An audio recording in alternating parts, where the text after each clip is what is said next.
años se llevó también en el Hospital de Valme como médico del trabajo. He sido primer profesor de Medicina del Trabajo por la Universidad de Sevilla, en la cátedra de Medicina Legal de Frontera, el máster en Medicina Evaluadora. Nos va a dar la visión y las peculiaridades de la medicina del trabajo dentro de los servicios de prevención. Buenas tardes y muchas gracias a la organización por invitarme. Un tema que entiendo que es tremendamente polémico, como es el secreto médico en el seno de los servicios. Y entiendo que es tremendamente polémico porque la experiencia me ha hecho verlo. Yo creo que la experiencia de los que aquí son técnicos en relación con los médicos también la han percibido. Y es polémico por una razón muy sencilla, porque el médico, lo queramos o no, y porque además lo establece la ley, es el custodio de la historia clínica del trabajador. Y además lo deja muy claro, como veremos más adelante, el artículo 22 de la Ley de Prevención de Riesgos Laborales. Por consiguiente, el médico tiene miedo además de romper el secreto médico. Pero es que además el técnico tiene miedo a decidir sobre lo que no conoce. Me estoy refiriendo a la esfera de la salud del trabajador. Y sin embargo, está muy clara la ley. Tenemos que trabajar como un equipo multidisciplinar. Entre el miedo del médico y el miedo del técnico, mi conclusión es que no hay un equipo multidisciplinar.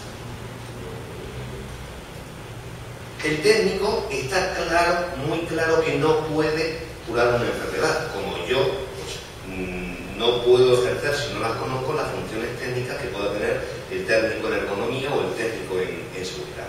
Un técnico no puede, obviamente, curar una enfermedad. Pero aquí todos sabemos, y tenemos muy claro por el ejercicio profesional que hemos desarrollado, que el técnico puede perfectamente prevenir la aparición de una enfermedad con daño. El técnico puede evitar también la progresión de una enfermedad, si hace una buena adaptación del entorno de trabajo a ese trabajador, a ese profesional que tiene problemas. E incluso el técnico puede posibilitar la continuidad laboral de un enfermo. Y aquí, en este punto, a mí me gustaría pararme y hacer referencia al INS, al Instituto Nacional de la Seguridad Social, en concreto a los equipos de evaluación de incapacidades, a la ERI.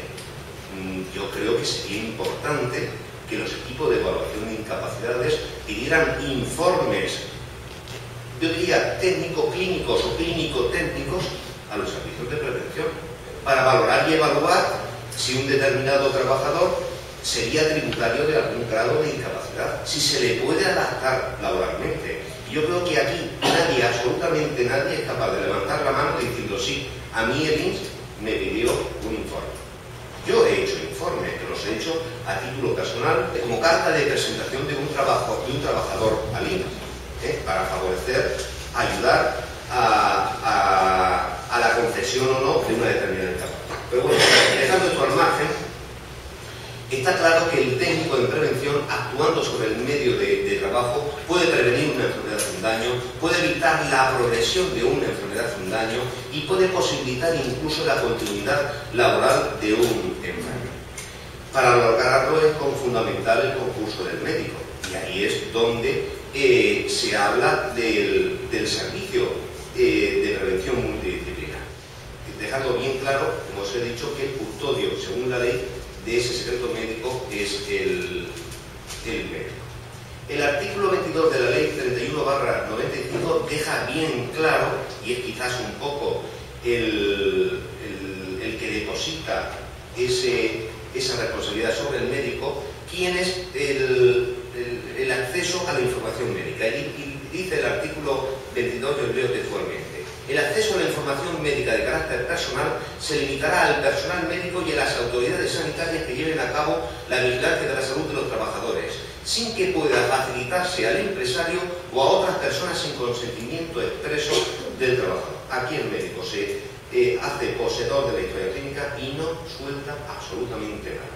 Lo que yo entiendo que dificulta de alguna forma la labor del técnico en ese prevenir la enfermedad y evitar el progreso de la enfermedad e incluso conseguir la adaptación laboral de la enfermedad.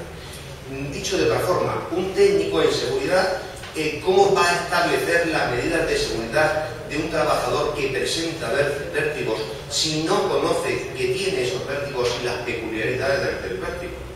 Os puede llegar un trabajador diciendo que tiene vértigo, vosotros como técnicos tomar decisiones, pero resulta que yo como médico sé que lo que vais a hacer no va a servir de nada, sencillamente porque ese trabajador es alcohólico. Yo puedo deciros es alcohólico y dejar que perdáis el tiempo en hacer estudios, todo tipo de estudios para hacer una adaptación laboral de ese trabajador con vértigo, o no os puedo decir que es alcohólico. ¿Qué le pasa al técnico de higiene? Pues exactamente igual. ¿Cómo va a establecer las medidas de higiene de un trabajador con inmunodeficiencias si no sabe que las tiene y el alcance de esas inmunodeficiencias? Por supuesto que como técnicos no tenéis por qué saber nada de inmunodeficiencias, pero ahí tenéis un médico en ese equipo multidisciplinar para que haya un diálogo y haya una simbiosis entre unos y otros. Y os pongo un ejemplo. Suponer un microbiólogo en mi ambiente de trabajo, un microbiólogo que presenta una inmunodeficiencia.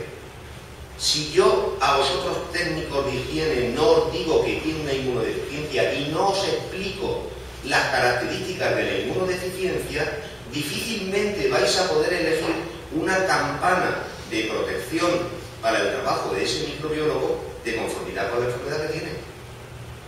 Y por supuesto, si nos vamos a un ergónomo, pues exactamente igual. En algo tan simple como es el síndrome del túnel carpiano, el trabajo de ordenador, si yo no doy peculiaridades de la enfermedad, no os explico matices de la enfermedad que presenta ese administrativo, pongamos por caso, que trabaja 7 horas delante de la pantalla del ordenador, difícilmente vais a hacer una correcta corrección del entorno laboral.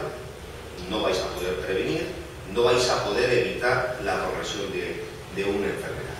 Yo creo que está muy claro que, como marca la ley, el trabajo conjunto del equipo multidisciplinar es fundamental. Insisto en el artículo 22. El artículo 22 dice que la única persona que tiene que tener acceso a la historia clínica es el médico, pero fijaros lo que está subrayado.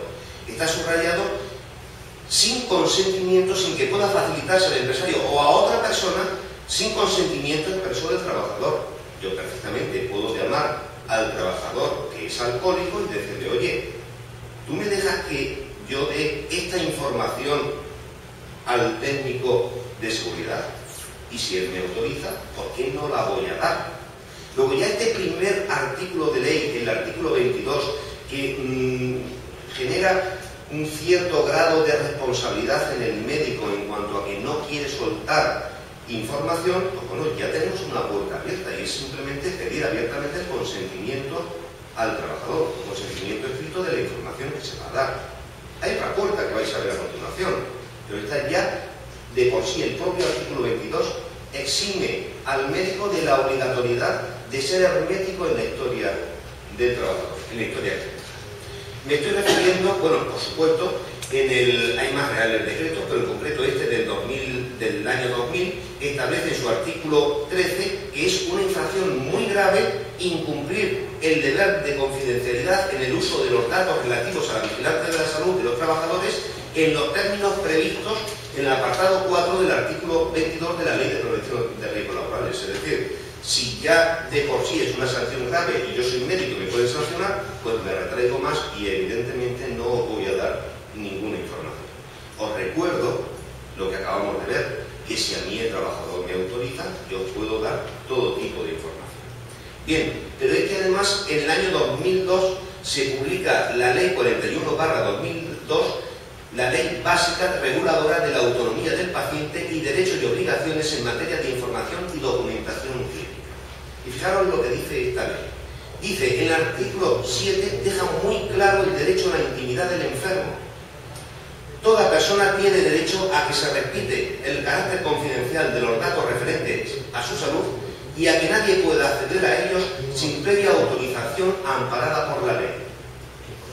El artículo 16 hace referencia al personal de administración y gestión de los centros sanitarios y dice que solo puede acceder a los datos de la historia clínica relacionados con sus propias funciones. Hoy día que todo está informatizado, pues normalmente el personal de administración y gestión se dedica a acceder a los datos de filiación, domicilio, seguridad social, DNI, etc. Pero hasta hace escasamente 5 años, el médico se sentaba al lado de la administrativa y le redactaba el informe clínico. Y la administrativa se ponía a escribir a máquina. Eso lo he vivido yo hace escasamente 5 o 6 años. Y aún sigue ocurriendo. Y el médico está hablando a la administrativa de los antecedentes de ese enfermo. Le está diciendo las enfermedades que tuvo de pequeño. Le está explicando y desarrollando toda la historia. Pues bien, pues resulta que ese personal de administración y gestión, antes y ahora también, tiene acceso a la historia clínica. Pero como bien dice la ley, tiene obligación de guardar secreto. ¿Y un administrativo puede acceder a la historia clínica y un técnico en prevención no? Bueno, hablaremos en el debate. En quinto lugar, hace referencia al personal sanitario debidamente acreditado que ejerza funciones de inspección, evaluación, acreditación y planificación que tiene acceso a las historias clínicas en cumplimiento de sus funciones. En cumplimiento de las funciones que le son propias, cualquier profesional, como veremos ahora, puede tener acceso a la historia clínica. Sin olvidar, por supuesto, que el custodio en ese sentido es el personal sanitario, es el médico y, por supuesto, el enfermero. Y fijaros lo que dice el artículo 16, que es el que, a mi juicio, abre la puerta a que el técnico de prevención pueda tener acceso a la historia clínica. Ojo, no tiene por qué tener acceso a toda la historia clínica, porque está muy clara que hay que guardar la intimidad del enfermo, pero sí puede tener acceso a ciertas partes de la historia clínica. Y dice, el personal que accede a los datos de la historia clínica en el ejercicio de sus funciones queda sujeto al deber de secreto. Y no hay más. Y ahí es, en este artículo 16, donde yo englobo el derecho que parcial o completo, dependiendo del caso, pudiera tener el técnico de prevención para poder acceder a la historia clínica. Pero, fijaros, la historia clínica va más lejos, porque el artículo 18 limita el derecho del enfermo en el acceso a su historia clínica. Por ejemplo, yo médico puedo poner en la historia clínica del enfermo que entiendo que es un simulador, que me está simulando una enfermedad, o que tiene una patología neurótica y obsesiva, o incluso histérico, entendiendo histérico la terminología médica, no la terminología peyorativa. Si el enfermo pide un informe o pretende acceder a su historia clínica, hay que proteger aquellos elementos subjetivos que yo he escrito. Yo tengo derecho también a mi intimidad. Y por eso el artículo 18, en su punto 3, dice que hay que preservar también la intimidad de las anotaciones subjetivas que un enfermero, un médico, pudiera hacer en las historias clínicas. ¿Cuáles serían, desde un punto de vista deontológico, los elementos que habría que incluir dentro del secreto clínico? Pues mirad, en primer lugar, dice la deontología médica, la naturaleza de la enfermedad. Si yo tengo un vértigo, ya es un secreto el decir que yo tengo un vértigo. El otro día me comentaba un compañero que incluso en los centros de salud se está empezando a prohibir el llamar a las personas por su nombre, para que nadie pueda saber que el vecino sencillamente está en la consulta, y entonces están empezando a llamar a las personas por el número. En segundo lugar, todas las circunstancias que concurran con esa enfermedad. Yo os he puesto el ejemplo de un vértigo en un trabajador que es alcohólico. Pues las circunstancias que están concurriendo en ese vértigo forman parte del secreto.